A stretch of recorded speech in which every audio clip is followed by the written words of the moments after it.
مکہ معظمہ میں ولید نامی کافر رہا کرتا تھا۔ اس کا ایک سونے کا بت تھا جس کی وہ پوجا کیا کرتا تھا۔ ایک دن اس بت میں حرکت پیدا ہوئی اور وہ کہنے لگا، لوگو محمد اللہ کا رسول نہیں ہے، اس کی تصدیق مت کرنا، معاذ اللہ۔ ولید بڑا خوش ہوا اور باہر نکل کر اپنے دوستوں سے کہنے لگا، مبارک ہو، آج میرا معبود بولا ہے اور صاف صاف اس نے کہا کہ محمد اللہ کا رسول نہیں ہے۔ یہ سن کر لوگ اس کے گھر آئے اور دیکھا کہ واقعی اس کا بت یہ جملے دہرا رہا ہے۔ وہ لوگ بہت خوش ہوئے اور دوسرے دن ایک عام اعلان کے ذریعے ولید کے گھر میں ایک بہت بڑا اجتماع ہو گیا تاکہ اس دن لوگ بت کے منہ سے وہی جملہ سنیں۔ اس بڑے اجتماع میں ان لوگوں نے حضرت محمد کو بھی دعوت دی تاکہ نبی کریم خود تشریف لا کر بت کے منہ سے وہی جملے سنیں۔ چنانچہ حضرت محمد بھی تشریف لائے۔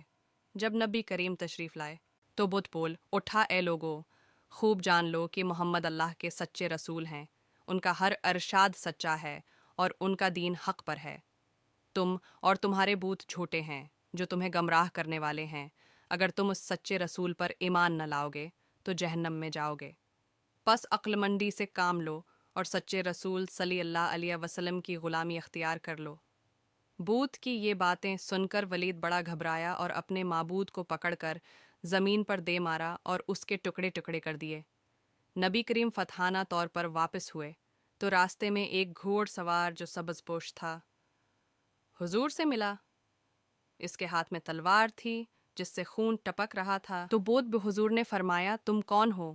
بولا، میں جن ہوں اور آپ کا غلام اور مسلمان ہوں، جبل طور میں رہتا ہوں، میرا نام معین بن لبر ہے۔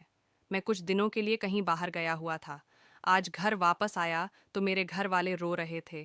میں نے وجہ پوچھی تو معلوم ہوا کہ کافر جن جس کا نام مسفر تھا وہ مکہ میں آ کر ولید کے بوت میں گھس کر حضور کے خلاف فضول گوئی کر گیا ہے، اور آج پھر وہ یہی بکواس دوبارہ بوت میں گھس کر کرنے والا تھا۔ اس سے پہلے وہ آپ کے متعلق بکواس کرتا، یا رسول اللہ، مجھے سخت غصہ آیا، میں تلوار لے کر اس کے پیچھے دوڑا اور اسے راستے میں قتل کر دیا۔ پھر میں خود ولید کے بوت میں گھس گیا اور اب جو کچھ کہا میں نے کہا۔ حضور نے یہ قصہ سنا تو بڑی خوشی کا اظہار کیا اور اپنے اس جن غلام کے لیے دعا فرمائی۔